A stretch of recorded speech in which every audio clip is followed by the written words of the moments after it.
પછીનો જે ભલે છેલ્લે આપણે ઉપદેશ લીધો હોય પણ કબીર કિરણ ધામમાં કિરણ સાહેબ સાથે ખૂબ જ આત્મીયતા ભાવ એમને ક્યારે પણ એવું લાગવા દીધું નથી કે બાપુને છત્રછાયા નથી. એવા નિર્મળ સાહેબના સૂચનથી, એમની લાગણીથી, એમની ઓળખાણથી કબીર કિરણ ધામમાં આપ સાહેબ આપ પધાર્યા છો રાજકોટથી. તે સૌને ખૂબ ખૂબ આભાર વ્યક્ત કરું છું. અને ખાસ કરીને આ તો સત્સંગ રૂપી મહાસાગર છે, એમાં આપણે તો એક ચકવા રૂપી ચાંચ બોડીને પ્રયત્ન કરીએ છીએ કંઈક આપણી તૃષ્ણા જે ભાવની મારા ને તમારા પૂર્વજન્મના સંસ્કારોને કારણે કંઈક અધૂરી રહી ગયા, કોઈ સુકૃત કર્મોને કારણે ઋણાબંધનને રીતે આપણે મળીએ છીએ.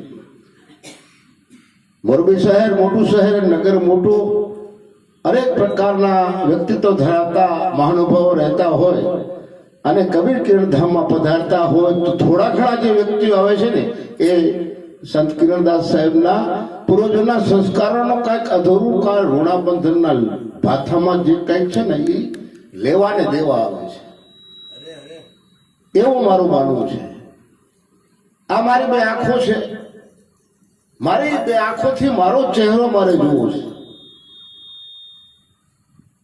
હું ગમે એટલી કોશિશ કરું તો મારી બે નયનોથી, મારી આંખોથી મારો ચહેરો જોઈ શકતો નથી.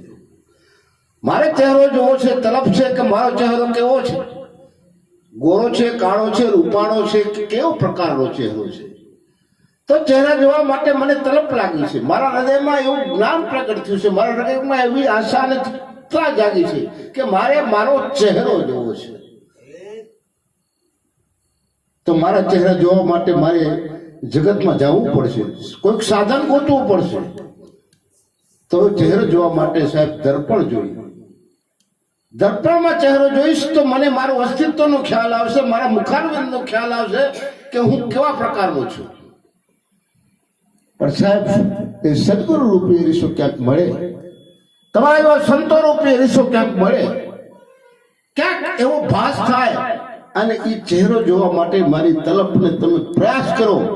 પણ સાહેબ કઈક એવા રચકણ એવા બાજી ગયા છે દર્પણ ઉપર, એ અરીસા ઉપર ચહેરો દેખાતો નથી. તમે તો મને કીધું કે તું દર્પણ લઈ આવ. સંતોએ કીધું, મારા સદગુરુએ કીધું, બાપુ નિર્મળ સાહેબ કે તારો ચહેરો જો જોવો હશે તો તું દર્પણ લઈ આવ અને દર્પણમાં તારો ચહેરો જો, અરીસામાં તારો ચહેરો જો, તું જેવો છો તેવો એ બતાવશે. એ ભેદભાવ નહીં રાખે સાહેબ. અરીસો લઈ આવ્યો, જોવા જાવ છો તો ચહેરો બરાબર દેખાતો નથી, ધૂંધળું દેખાય છે, અડધું દેખાય છે, અડધું નથી દેખાતું.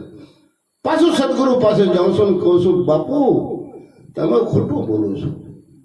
અરે કેમ હું ખોટું બોલું છું?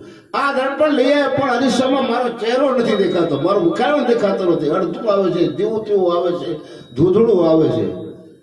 તો બેટા ચહેરો તે તારા અરીસામાં જોયો પણ છે, અરીસાને તે જોયો? અરીસામાં કયા આવરણો છે, કયા રૂપના આવરણો છે, કયા ગુણો, રજોગુણ, તમોગુણ, સતોગુણ, કે એના સિવાય જે તારા 5 તત્વના પૂતળામાં જે તારું દેહ ભટકેલો છે, મનને બેસાડીને સ્થિર કર્યું છે, એમાં 5 પ્રકારના જે દોષોથી ભરાયેલો તારા જે કર્મરૂપી જે ફળ છે એને તે સાફ કર્યો છે. આમ કર તો તમારા જેવા સંતો પાસે સત્સંગમાં જવા પડે. આવા સંતો આવા આશ્રમને આવા પરમ બાંધીને બેઠા છે, એના પાસે હું તમે જઈ આવા સંતોના ભજન સાંભળીને થોડું થોડું પણ દર્પણમાં ચહેરો જોવો, ઈ આવરણ હટાવવો, ઈ મેલ કાઢવો હોય તો કોમળ હાથે કાઢવું પડે.